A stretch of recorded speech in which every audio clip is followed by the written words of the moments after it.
welcome. Hi. Welcome, welcome, welcome. Rolling here. I'm rolling too. All right, fellow babies, from the Ask Pack Forum, from Gerd. Hello, Mr. Packer. I've been playing games all the way back to the 80s. As long as I can remember, I have paid the same price or more, like Street Fighter 2 on the SNES cost about $90 to $100. I'm from Belgium, and the price was around 90 euros if I do the math. So my question is, the price of making these old games was far less the price of the new games. Was the profit back then larger than it is today? Great question. The answer is that the R&D cost was lower.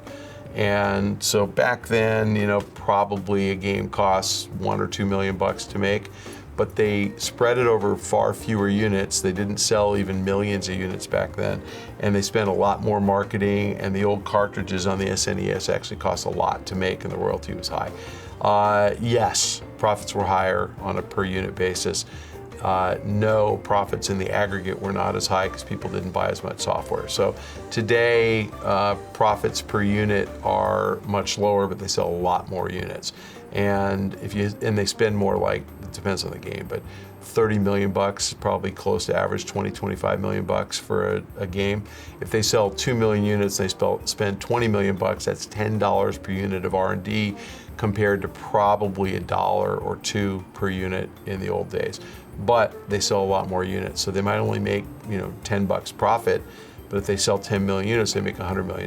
In the old days, they might make $25 profit, but they only sold 1 million units, so they didn't make that much in profit. They made 25 million instead of 100 million. So more complicated answer than you're probably looking for.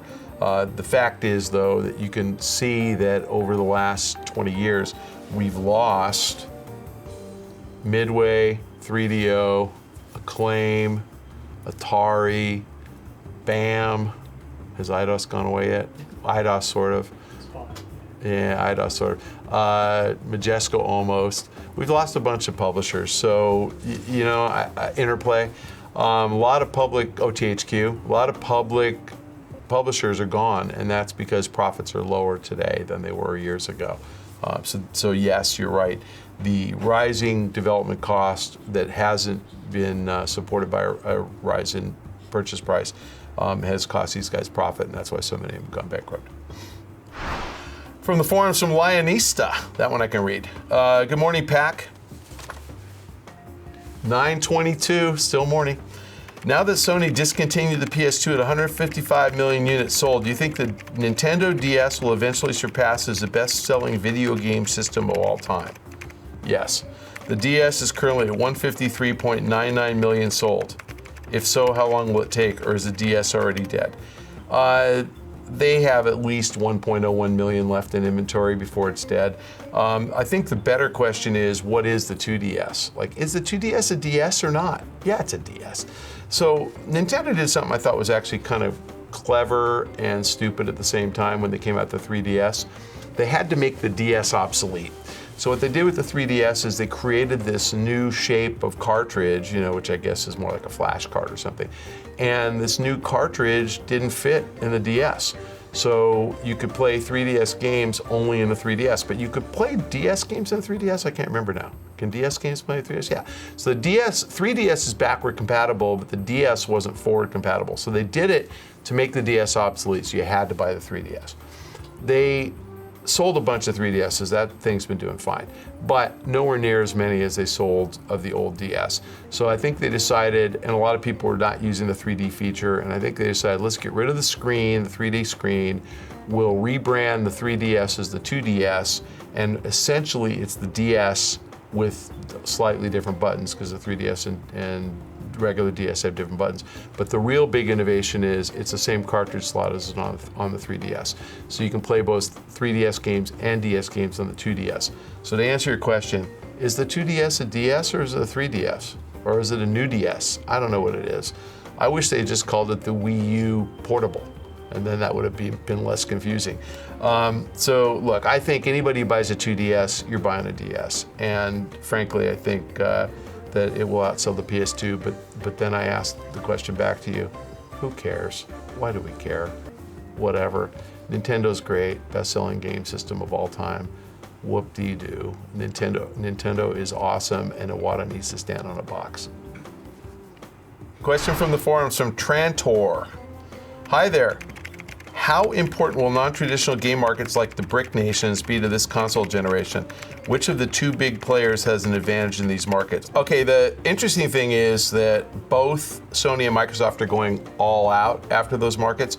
You know, I didn't go back and look at the Xbox launch when they knocked it down from 22 to 13 countries.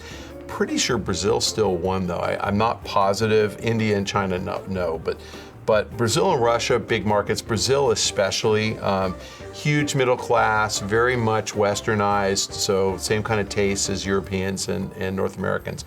So I think people really care about Brazil. Russia, similar tastes to Western cultures, to European culture. China, no, not so much. In India, I'm not sure. So I think the eye in the sea, probably not yet. And there's a lot of concern in China about piracy, so that people are going to tread very carefully in China. The reason that we have browser-based games and the reason we have free-to-play games is because of the Chinese market, because the market has kind of evolved into one of rampant piracy, and I think that guys who sell packaged goods just have real trouble thriving there. But Brazil, absolutely important, and Russia, absolutely important. So I think you'll see both Microsoft and Sony make a big push. Sony has a head start historically in Latin America and a head start historically in Europe, so I think that Russians are going to probably hear more about PlayStation than they are about Xbox, and I think Brazilians are going to hear more about PlayStation than Xbox, and I think that matters to Microsoft. So I think you're going to see a big push from both to try to really penetrate. And all right, fellow babies, thanks for joining us once again on this week's edition of Pach-Attack. If you have a question for me, you can submit it to the link below. If you'd like to ask me a question on Twitter, send it to @MichaelPachter, copy @GameTrailers, and apply the hashtag AskPac, and we will answer every question we can get to.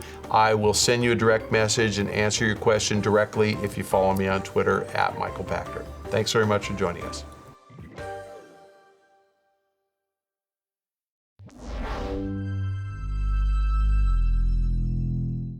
All right, BRIC. There's an assignment for you, Kyle. Do you know what BRIC stands for? No. You need to know this. Brazil, Russia, India, China. BRIC. Where'd you graduate? Where'd you go to school? Washington and Lee? Someplace in Virginia or North Carolina or some shit. Where'd you go to college? Ithaca College. Oh, that's not even close. Your family has the retreat in like the South somewhere. Yeah. Oh, Ithaca College in New York? Yeah. Really? Yeah. Wow. Really? And they didn't teach you BRIC? No, they didn't teach me BRIC. Fuck. Do they not have any requirement that you actually know something about the world? Wow. Fuck. See, I have children. I kind of worry about what my kids don't know. It blows me away that they don't know anything.